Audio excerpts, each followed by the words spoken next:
गुरुर्ब्रह्मा गुरुर्विष्णुर्गुरुर्देवो महेश्वरः गुरुः साक्षात् परब्रह्मा तस्मै ശ്രീഗുരവേ നമഃ. ഓം ശ്രീ സായിരാം. സത്യൻ കമലാപൂരിൽ പഠിക്കുന്ന കാലം. ഒരിക്കൽ സത്യൻ പുട്ടപ്പർത്തിയിലേക്ക് പോയി. അപ്പോൾ അധ്യാപകനായ തമ്മിരാജുവിന് വലിയ ദുഃഖമായി. തൻ്റെ വിദ്യാർത്ഥിയായ സത്യനെ കാണാതിരിക്കുക അദ്ദേഹത്തിന് വലിയ വിഷമമാണ്. സത്യൻ്റെ ഒരു ചിത്രം പോലും തൻ്റെ കൈവശം ഇല്ലല്ലോ എന്ന് അദ്ദേഹം ഓർത്തു, നൊമ്പരപ്പെട്ടു. അപ്പോൾ ഒരു മൂളക്കം കേട്ടു. അസാമാന്യ വലിപ്പമുള്ള ഒരു തേനീച്ച തൻ്റെ നേർക്ക് പറന്നു വരുന്നു. അത് തമ്മിരാജുവിൻ്റെ സമയത്തുകൂടി പറന്നു പോയപ്പോൾ എന്തോ അതിൻ്റെ കാലിൽ നിന്ന് താഴെ വീഴുന്നത് കണ്ടു.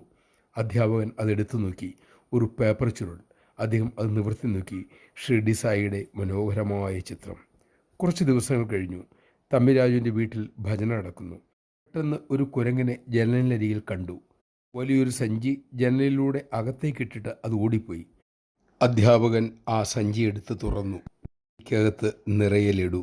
മാത്രമല്ല അതിനു മുകളിൽ ഒരു കത്തും. അദ്ദേഹം കത്തെടുത്ത് വായിച്ചു. കുറച്ച് ദിവസം മുമ്പ് ഞാൻ എൻ്റെ ഒരു ചിത്രം കൊടുത്തുവിട്ടിരുന്നു. അങ്ങയുടെ സാധനയിൽ ഞാൻ വളരെ സന്തുഷ്ടനാണ്. അതുകൊണ്ട് ഇന്ന് പ്രസാദവും കൊടുത്തുവിടുന്നു. ജയ് സായിരാം.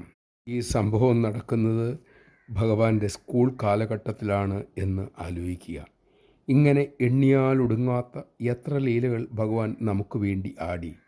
തൻ്റെ സർവ്വവ്യാപിത്വവും സർവജ്ഞത്വവും നമ്മൾക്ക് മനസ്സിലാക്കി തരാനായി.